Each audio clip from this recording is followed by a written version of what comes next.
పరిస్థితుల నుంచి ఐటీ ఉద్యోగాలతో విదేశాలలో సత్తా సాటే వరకు రాయలసీమ రైతన్నులు సాగునీటి కోసం తల్లడిల్లే పరిస్థితి నుంచి డ్రిప్ సబ్సిడీలతో సిరులు పండించే వరకు బడుగు బలహీన వర్గాలకు అధికారం చూపిన తొలి పార్టీ తెలుగుదేశం పార్టీ. ఈరోజు బీసీలు ఒకప్పుడైతే అడిగే పరిస్థితి నుంచి శాసించే పరిస్థితికి తెచ్చిన ఏకైక పార్టీ తెలుగుదేశం పార్టీ. ఇలా ఒకటని కాదు, ఒక వర్గం అని కాదు, ఒక ప్రాంతం అని కాదు, ఏ అంశమైనా పసుపు జెండా పుట్టక ముందు పుట్టిన తర్వాత అని గీత చెప్పే పరిస్థితి వచ్చిందంటే అది మీ అందరి యొక్క త్యాగాల ఫలితమేనని చెప్పి నేను మీకు తెలియజేస్తున్నా. ఈరోజు నేను ఒకే ఒక విషయం మిమ్మల్ని అందరినీ కోరుతున్నాను. మనందరం కూడా రాజకీయ పాఠశాలలో అనునిత్యం విద్యార్థులమే. నేను కూడా అనేక సార్లు చెప్పాను, నేను నిత్య విద్యార్థిగా ఉంటా, ప్రతిరోజు నేర్చుకుంటా, నేర్చుకున్నది ప్రజలకు ఉపయోగపడితే దాన్ని ఆచరించే బాధ్యత నేను తీసుకుంటానని అనునిత్యం చెప్తున్నా. ఈరోజు ఇక్కడ మిమ్మల్ని చూశాను, చాలా ఆనందంగా ఉంది. ఉదయం నుంచి మీ ఉత్సాహం చూస్తే వర్షాలు పడుతున్నాయి. చాలా మంది అనుకున్నారు ఎట్లొస్తారంటే మీ దృఢ సంకల్పం వర్షం పడినా వరదలు వచ్చినా ఏం జరిగినా మహానాడు జయప్రదం చేయాలని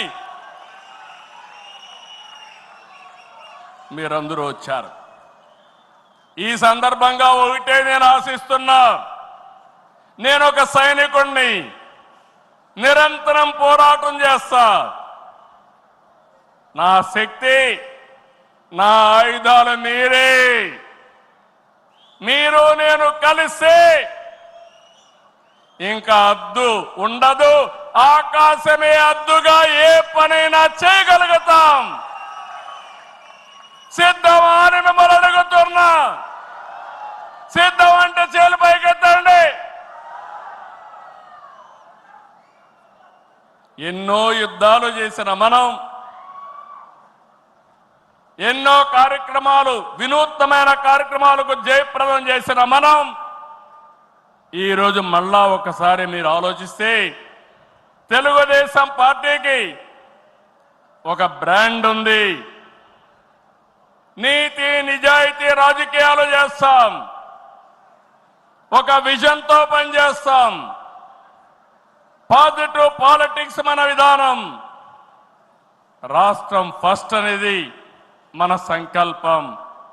అందులో కూడా ఈ కార్యకర్తలు ఎప్పుడు కూడా జెండాను మోసిన మీరు నిరంతరం మీకు ఆ గౌరవం ఇవ్వాల్సిన బాధ్యత పార్టీ పైన ఉందని చెప్పి కూడా మీకు తెలియజేస్తున్నా. ప్రతిపక్షంలో ఉండగా అవినీతి వ్యతిరేక పోరాటం చేశాం. అధికారంలో ఉంటే అవినీతి రహిత పాలన అందించాం. ప్రజల ఆస్తులు, ప్రజల హక్కులకు రక్షణ కల్పించాం. ఇకపైన చేస్తాం. విజన్తో భావితరాల భవిష్యత్తుకు అవసరమైన పాలసీలు తెచ్చాం.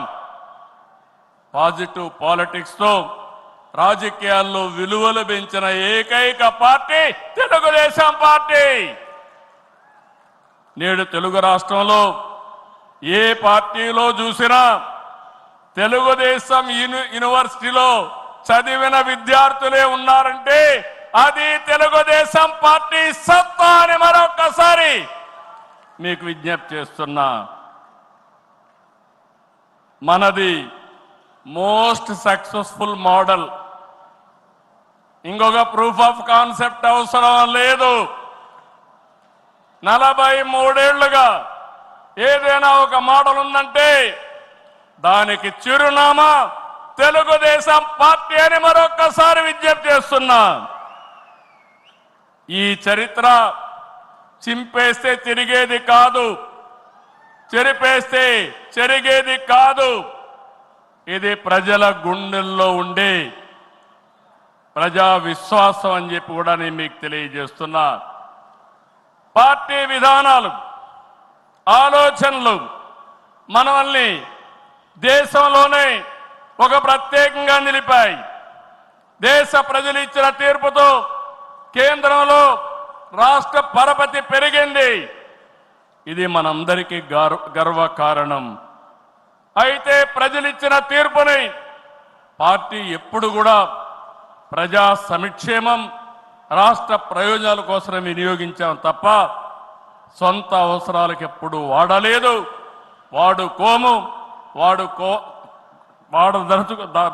వాడమని చెప్పి కూడా నేను మీకు తెలియజేస్తున్నా. ఇది తెలుగుదేశం పార్టీ చిత్తశుద్ధి. మన పార్టీ విధానాలు, మన ఆలోచనలు దేశంలో రాజకీయ పార్టీలకి బ్లూ ప్రింట్గా నిలిచాయి. సామాజిక న్యాయం అనేది తెలుగుదేశం రాజకీయాల్లో తెచ్చిన అతి పెద్ద సామాజిక విప్లవం. అట్టడుగు వర్గాలకు అధికారంలో రాజకీయ ముఖ చిత్రాన్ని మార్చింది మనమే. 40 ఏళ్లకు ముందు బీసీలని రాజకీయ అధికారంలో భాగస్వాములు చేశాం. ఇదే తెలుగుదేశం పార్టీ తిరుగులేని శక్తిగా మార్చింది. తర్వాత కాలంలో దేశంలో అన్ని రాజకీయ పార్టీలు బీసీలను గుర్తించే పరిస్థితికి వచ్చారు. సంస్థాగతంగా దేశంలోనే ఒక బలమైన పార్టీ మన పార్టీ. ఒక ప్రాంతీయ పార్టీగా పుట్టి కోటి సభ్యత్వాల్ని 45 రోజుల్లో పూర్తి చేసిన ఏకైక పార్టీ తెలుగుదేశం పార్టీ. ఈ ప్రయాణం ఇంకొక పక్కన చూస్తే జాతీయ స్థాయిలో కేంద్ర ప్రభుత్వాలు తీసుకున్న అనేక నిర్ణయాల్లో తెలుగుదేశం పార్టీ కీలక పాత్ర పోషించింది. What AP thinks today, India thinks tomorrow అనేది అనేక సార్లు ప్రూవ్ అయింది. విద్యుత్ సంస్కరణలు, ఓపెన్ స్కై పాలసీ, పీపీపీ విధానాల్లో మౌలిక సదుపాయాలు, ప్రజల వద్దకు పాలన, జవాబుదారీ వ్యవస్థ, ఇలాంటి అనేక విషయాల్లో మనం దేశానికి పరిచయం చేశాం. ఈ ప్రయాణం మరింత గొప్పగా సాగాలి. ప్రస్తుత టెక్నాలజీ యుగంలో ప్రజల అవసరాలకు అనుగుణంగా పార్టీ విధానాల్లో నూతనత్వాన్ని తీసుకొద్దాం. ఈ దిశగా కడప గడ్డపై జరుగుతున్న ఈ మహానాడు అనేక నిర్ణయాలు చర్చించి భావి తరాల భవిష్యత్తు కోసం కార్యక్రమాన్ని రూపకల్పన చేస్తామని చెప్పి కూడా నేను మీకు తెలియజేస్తున్నా. ఈరోజు ఒక్కసారి మీరు ఆలోచిస్తే ఈ మహానాడు భవిష్యత్తుని ఒక దశ దిశ నిర్దేశించే విధంగా ఈ మహానాడు ఉండబోతుంది. నేను ఒకే ఒక విషయం ఇక్కడుండే కార్యకర్తలకు, నాయకులకు విజ్ఞప్తి చేస్తున్నాను. ఈరోజు మనమందరం కూడా ఒక ఇన్స్పైరింగ్ టైంలో ఉన్నాం. టెక్నాలజీకి మెచ్యూరిటీ వచ్చింది. స్వాతంత్రం వచ్చిన తర్వాత 78 సంవత్సరాల్లో ఏమి అభివృద్ధి జరిగిందో రాబోయే 22 సంవత్సరాల్లో అంతకంటే రెట్టింపు అభివృద్ధి జరిగే అవకాశం ఉంది. దీనికి కారణం ఈ దేశంలో ఉండే ప్రజలే కారణం అని చెప్పి నేను మీకు తెలియజేస్తున్నా. ఆ దిశగా ఈ మహానాడు